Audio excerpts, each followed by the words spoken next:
인생이란 어찌 보면 너무 평범하고 지루하지만 어떻게 들여다보느냐에 따라 볼 때마다 색다른 기쁨으로 다가오는 영롱하게 빛나는 순간으로 변하기도 한다.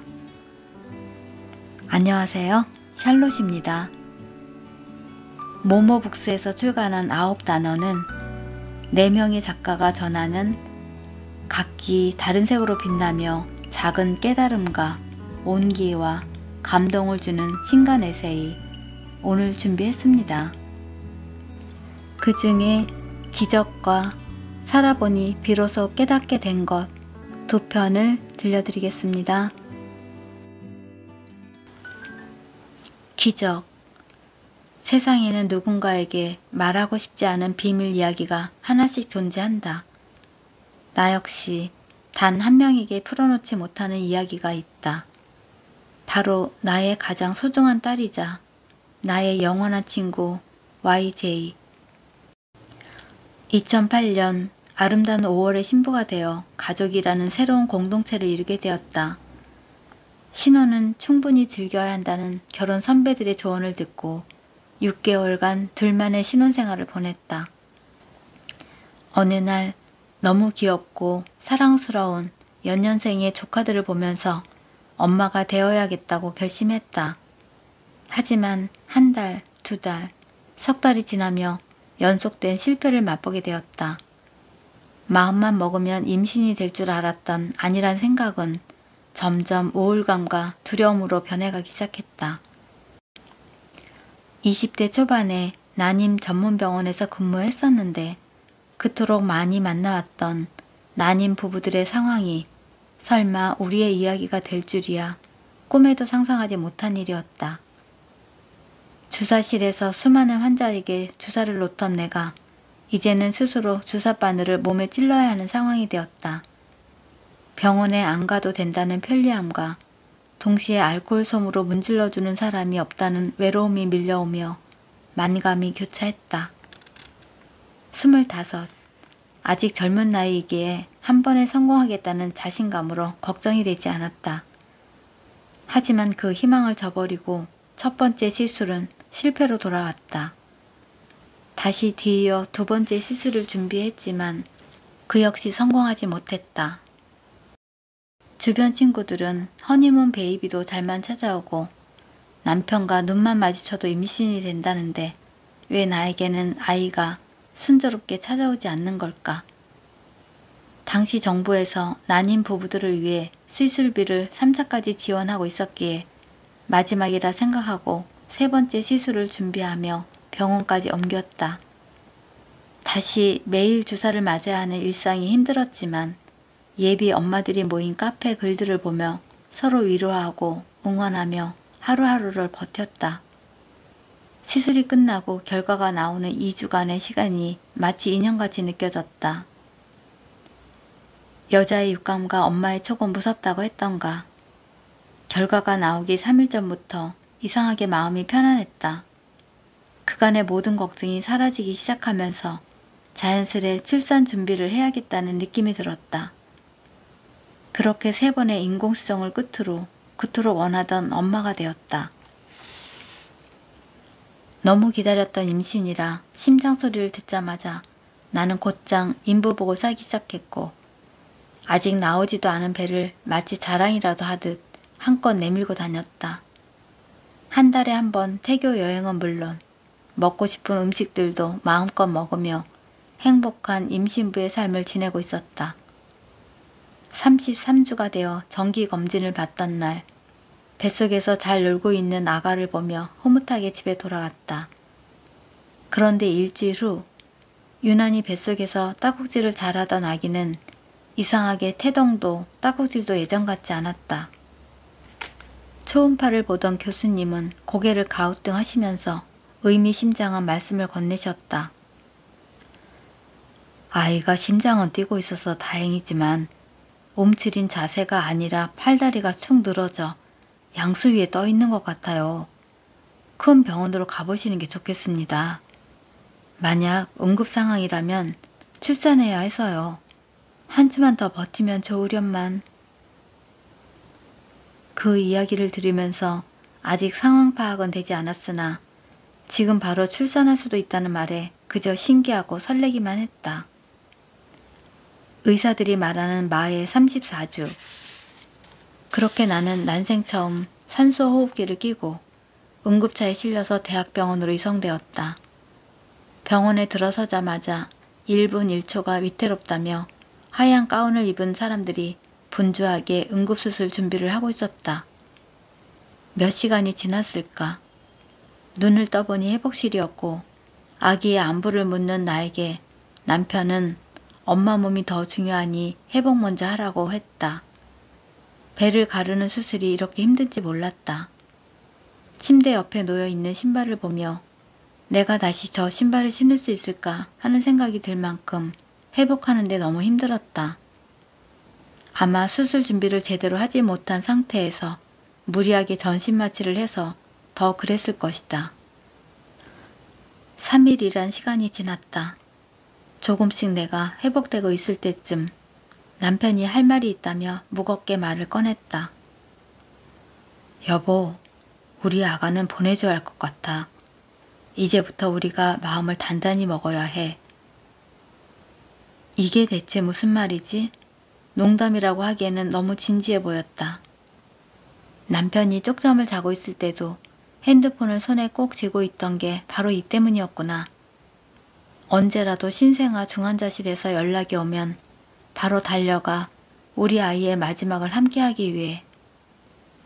병원에서는 장례 절차를 위해 사망 진단서에 올릴 아이 이름도 미리 준비하라고 했다. 이제 막 한 걸음씩 발을 떼며 회복하고 있는 나에게 너무 청천벽력과도 같은 이야기였고 마음껏 울고 싶어도 수술한 배가 너무 아파서 내 마음대로 울지도 못하는 상태였다. 모든 게 잔인했다. 처음 들어가 본 대학병원 신생아 중환자실. 내 눈에는 일반 신생아실과 다르지 않았다. 일반 신생아실의 아기들보다 체구가 작다는 것 빼고는, 아기 침대가 아닌 인큐베이터 안에 들어가 있다는 것 빼고는, 엄마가 손가락 하나 얼굴 한번 만져보지 못하는 것 빼고는, 그 작은 몸에 인공호흡기와 주사바늘이 수없이 꽂혀 있다는 것 빼고는, 우리 아가는 언제 호흡이 끊겨도 아무렇지 않은 그런 상황이었다. 태어나자마자 심폐소생술을 했고 5분 만에 호흡이 돌아왔지만 그 시간이 너무 치명적이었다.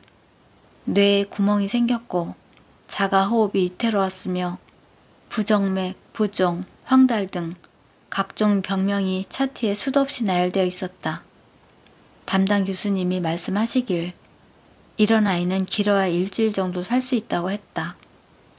혹시 살아난다고 해도 내성마비는 물론 평생 팔다리를 사용할 수 없으며 청각장애나 시각장애 가능성이 매우 크다고 했다. 힘들게 복도로 나와 창밖의 하늘을 바라보았다. 그리고 기도했다. 아니, 신에게 따졌다. 임신하는 과정도 힘들었는데 우리 부부에게 왜 또 이런 시련을 주시느냐고. 하지만 그런 원망도 잠시 애써 마음을 잡았다. 하늘에서 왔다가 다시 하늘로 돌아가는 것이 인생의 뜻하심인 것을 겸허히 받아들이기로 했다. 그렇게 받아들이지 않으면 내가 더 미쳐버릴 것 같았으니까. 그런데 이상한 일들이 일어났다. 이런 고백을 하고 나니 마치 기다린 듯 기적 같은 일들이 다가왔다. 작은 몸에 꽂혀있던 주사바늘이 하나둘씩 제거되기 시작했고 호흡도 안정적으로 돌아왔다. 게다가 유축해온 모유도 아주 잘 먹는다는 소식이 들려왔다. 더할 나위 없이 기뻤다. 신생아 중환자실 선생님들도 이건 정말 기적이라고 말씀하셨다. 그도 그럴 것이 우리 아가는 신생아 중환자실 중에서도 아주 최악의 상황인 미숙아 아가들이 있는 곳에 있던 아가였기 때문이다. 다시 엄마 품속으로 돌아오기 쉽지 않다는 그곳. 우리 딸은 한 달 반 만에 집으로 돌아오게 되었고 처음으로 내 품에 안길 수 있었다. 교수님이 말씀하신 것과는 달리 후유증 없이 또래보다 키도 크고 재능도 많은 예쁜 아이로 자라고 있다. 세상에는 믿기 힘든 일이 많이 일어나고 있다. 그중 힘든 일, 슬픈 일도 있겠지만 사람의 생각을 뛰어넘는 기적 같은 일들도 존재한다. 내 딸아, 네가 성인이 될 때까지 조금은 숨겨두고 싶은 이야기였지만 이제 고백할게. 우리 만남은 긴 기다림과 인내함으로 이루어진 거야. 만난 지 일주일 만에 이별의 고비도 있었지만 네가 잘 버텨주어서 엄마의 품으로 돌아올 수 있었어. 기적처럼 우리가 함께하고 있듯 널 향한 하늘의 뜻은 아주 무궁무진할 거라고 엄마는 믿어. 하루하루를 당연하지 않게 기쁨과 감사함으로 살아가자. 너무 사랑한다. 나의 영원한 친구 YJ. 살아보니 비로소 깨닫게 된 것. 그저 철없던 10대, 모든 것이 불안했던 20대, 도전의 연속이었던 30대, 그리고 앞으로 살아가게 될 40대. 누군가에게 조언이나 충고를 할 만큼 많은 나이는 아니지만 그렇다고 이젠 어린 나이라고도 할 수 없는 내 나이 부록. 그 시간을 걸어오면서 느꼈던 가장 큰 아쉬움이 있다면 무엇일까? 나의 20대는 눈치 보며 사는 게 일상이었다. 부모님이 두 분 다 학창시절 돌아가셨기에 실상 난 고아였는데 그 고아라는 두 글자가 날 위축되게 만든 첫 번째 눈치딱지였다. 나는 꽤 명랑한 여대생이었다. 사실 친구들 사이에서 성격이 밝은 것일 뿐 그렇다고 특별히 튀는 행동을 하고 다닌 것은 아니었다. 하지만 가만히 있어도 눈에 띄는 외모와 패션으로 교수님이나 선배님들에게 이유 없이 찍히는 날이 많았다. 어느 날은 선배를 보고도 인사를 하지 않았다는 이유로 불려가 혼난 적이 있었는데 그때 한 선배가 나에게 부모 없는 애라는 표현을 했다. 순간 얼굴이 빨개졌다. 하지만 부정할 수도 반항할 수도 없었다. 어디서부터 시작된 건지 그 소문은 학과에 알게 모르게 퍼져 있었다. 겨우 20살. 나에게 그 소문은 상처였고 고통이었다. 누가 알고 누가 모르는지 알 수도 없었지만 알고 싶지도 않았다. 1학년 때까지만 해도 발랄했던 나는 그날 이후 누구에게도 거슬리지 않기로 마음먹었다. 그 강박은 친구들 사이에서까지 나타나게 됐고 행여나 내가 이런 말을 하면 날 어떻게 생각할까 하는 마음에 하고 싶은 말을 먼저 꺼내본 적이 없었다. 날 보는 좋지 않은 시선이 두려웠다. 늘 의지와 상관없이 양보와 배려를 무기처럼 꺼내었으며 그저 좋은 사람으로 보이려 하는 착한 여자 콤플렉스가 생긴 시발점이 바로 그때였다. 대학 졸업 후 서울 강남에서 잠시 직장생활을 한 적이 있다. 그 당시 함께 일하는 동료, 선후배 대부분은 서울권 4년제 대학 출신이었고 나는 지방 전문대 출신이었다. 덜어는 명문대 졸업생도 있었는데 믿기 어렵게도 내가 그중 일머리가 가장 좋았다. 아이디어를 내야 하는 순간마다 항상 내 의견이 선택되었고 하필 전문대 주제에 쓸데없이 아이디어가 뛰어난 나는 또 하나의 눈치 딱지를 얻어야 했다. 내가 노력해서 받은 칭찬인데도 불구하고 그 칭찬이 어느 순간부터는 불편하게 여겨졌고 그런 상황이 싫어 회사에서 서서히 입을 닫게 되었다. 그렇게 무의미한 회사 생활을 이어오던 어느 날 차라리 이곳을 떠나는 편이 낫겠다 싶은 생각이 들어 퇴근길에 무작정 사표를 던지고 나왔다. 입사한 지 딱 3개월 만이었다. 그 후 난 프리랜서 강사로 활동하며 서울에서 자리를 잡아가고 있었다. 그때까지만 해도 서울을 떠난다는 상상을 해본 적이 없었는데 당시 결혼을 너무 원하던 남자친구의 속전속결 추진력이 발동하는 바람에 거절 한번 해보지 못하고 번개불에 콩 구워 먹듯 결혼하게 됐다. 그 계기로 그간 쌓아 올린 서울 생활은 막을 내렸다. 26 어린 나이에 결혼을 결심하게 된 이유는 이민이었다. 남편과 나는 결혼식만 간단히 올린 후 캐나다로 함께 유학을 떠나기로 되어 있었다. 어차피 한국에서 살 것이 아니었기에 집과 혼수를 따로 장만할 필요가 없어 잠시 지낼 단기 임대 오피스텔에서 신혼생활을 시작했다. 하지만 비자 문제와 함께 예기치 못한 변수들이 생기면서 이민은 물거품이 되어버렸다. 갑자기 살 곳이 없어진 우리 부부는 어떠한 선택권도 없이 대전에 있는 시댁으로 내려가 얹혀 살게 됐다. 시부모님과 벽 하나를 두고 신혼생활을 해야 했던 나는 일어나는 것, 밥 먹는 것, 씻는 것, 잠자는 것까지 어느 하나 마음 편한 게 없었다. 친구를 만나러 가는 것도, 머리가 길어 다듬으러 가는 것도, 심지어 동네 편의점에 가는 것까지 모두 허락받았다.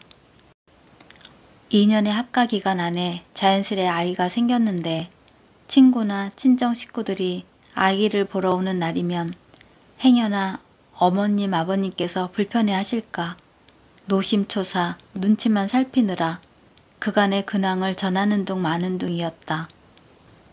그렇게 나의 20대 후반에는 시댁살이 딱지가 붙었다. 눈치 딱지 모으기 대잔치를 벌이던 내 20대의 삶. 그렇게 살아온 내가 눈치 보지 않고 무언가를 결정하기란 전혀 쉬운 일이 아니었다. 지금 생각해보면 누가 딱히 뭐라고 한 것도 아니었는데 혼자 괜히 주눅 들었던 일들도 많았다. 시댁에서도 마찬가지였다. 시부모님이라고 나와 함께 지내는 것이 편하셨을까? 나의 그 모든 행동은 불편함을 핑계로 어쩌면 내 마음 편할 길을 찾아내는 과정이었을지도 모른다. 그러면서 눈치 보느라 한 그 모든 선택이 그때는 최선의 결정이라 생각했다. 그런 내가 사업을 결심하게 된 계기는 무엇이었을까? 모든 것을 스스로 결정하고 책임지고 해결해야 하는 것이 사업인데 말이다. 이유는 딱 하나. 내가 주도하는 삶을 살고 싶었다. 그리고 내 선택이 틀리지 않았다는 것을 스스로 확인하고 싶었다. 남의 시선이 두렵고 남 입에 오르내리는 나의 이야기가 두려워 20대 전부를 눈치 인생으로 살아온 나. 30대는 그렇게 살고 싶지 않았다. 딱 30이 되던 2014년 봄 사업자를 냈다. 그리고 속으로 다짐했다. 이제 누구의 눈치도 보지 마. 죽는 날 자신에게 조금이라도 덜 미안하려면 사업자 등록을 발급받는 일은 무료였다. 소득이 없으면 세금도 없기에 사실 고민할 이유가 없었다. 하지만 그때도 여전히 주변의 말이 신경 쓰이는 것은 사실이었다. 네가 사업하겠다고? 무슨 돈으로? 맞다. 정말 쥐뿔도 없었다. 하지만 어제와 똑같은 오늘을 살면서 달라진 내일을 기대할 수 없다는 것을 20대 내내 아주 절실히 깨달았기에 그런 말에 더 이상 약해지지 않기로 했다. 남 눈치 볼 시간까지 아껴 도전하고 변화하는 데에만 집중했다. 말 그대로 새파랗게 젊다는 게 나의 사업 미천이었다. 사업자 등록증을 들고 집으로 와 테이블 위에 올려놓고 한참을 바라보았다. 이 종이 한 장이 가치를 가지려면 무엇이 필요할까? 그 당시 나에게 가장 큰 결핍은 돈이었으니 돈이 있어야 해결되는 것과 없어도 해결 가능한 것들을 빈 노트에 쭉 적어보기로 했다. 그리고 돈이 없어도 해결 가능한 것부터 하나씩 도장 깨기를 했다. 첫 번째 도장 깨기는 대학 진학이었다. 교육업 대표자의 최종 학력이 전문대 졸업이라는 것이 못내 아쉽기도 했고 늘 공부에 대한 갈증이 있었기에 선뜻 도전장을 냈다. 학자금 대출을 받아 사이버 대학에 편입하고 이어 석사까지 총 6년 동안을 쉬지 않고 학업과 사업을 병행했다. 쉽지 않은 싸움이었다. 그 기간 동안 부족한 경력을 쌓는 일에도 적극적이었다. 남들과 비교하며 내가 갖지 못한 것을 부러워하기 전에 내가 가진 능력으로 할 수 있는 일부터 찾았다. 적은 보수에도 눈치 보지 않고 감사해 하며 강의했다. 누군가에게 나 강의하는 사람이니 강의 기회가 있으면 소개해달라는 말도 거침없이 하고 다녔다. 내가 성장하기 위해 꼭 필요한 길을 걷고 있는 과정이라 여기니 자존심이 상하지 않았다. 우리는 하루에도 몇 번씩이나 남의 눈치 속에서 내 삶을 결정하며 살아간다. 직업을 선택하거나 이성과 만남을 결정할 때도 남의 눈을 신경 쓴다. 하다못해 SNS 게시물을 올리거나 본인이 먹을 식사 메뉴를 정할 때마저 그렇다. 그리고 그것을 배려나 양보, 때로는 겸손이라는 이름으로 합리화한다. 그러다 보니 간혹 본인이 진짜 하고 싶은 것은 무엇인지조차 헷갈려하는 사람도 있다. 그 이유가 뭘까? 사람은 누구나 본인이 선택한 것에는 책임져야 한다는 강박관념이 있다. 내가 음식 메뉴를 정하고 미팅 장소를 정하고 여행지를 정하고 만남과 이별을 결정했다고 상상해보자. 그 순간순간의 선택이 좋은 결과를 가져다주면 더할 나위 없이 만족스럽겠지만 그렇지 못했을 때는 분명 자책이 따를 것이다. 그 선택으로 받게 될 타인의 시선과 원망, 그리고 그 순간을 직면했을 때의 난처함과 민망함. 우리가 눈치 보는 것은 어쩌면 마주치고 싶지 않은 순간에 대한 두려움 때문일지도 모르겠다. 사업자를 내고 10년이 흐른 지금의 내 삶은 그때와는 아주 많이 달라졌다. 통장 잔고도, 집의 평수도, 그리고 회사 규모도, 심지어 주변의 몇몇 지인들은 내 인상도 달라졌다고 이야기한다. 그때 그 회사는 개업 딱 3년 만에 법인으로 성장했고 최종 학력 전문대졸이었던 나는 2023년 박사 진학을 했다. 20대에는 몰랐지만 30대에는 깨닫게 된 것이 있다. 본인의 선택이 죄를 짓거나 누군가에게 피해를 주는 일이 아니라면 이 세상에 핀잔받을 일은 하나도 없다는 것. 싫어할 사람은 100번 양보해도 나를 싫어하게 되고 좋아할 사람은 눈치 보지 않아도 나를 좋아해 준다는 것. 당장 시작하지 않으면 곧 도전마저도 어렵게 만드는 나이에 가속도 구간이 다가온다는 것. 지금 와서 생각해보니 인생을 주도적으로 사는데 진짜 필요한 것은 돈이나 상황이 아닌 의지였다. 따지고 보면 이 세상에는 돈 없이도 할 수 있는 것이 의외로 많다.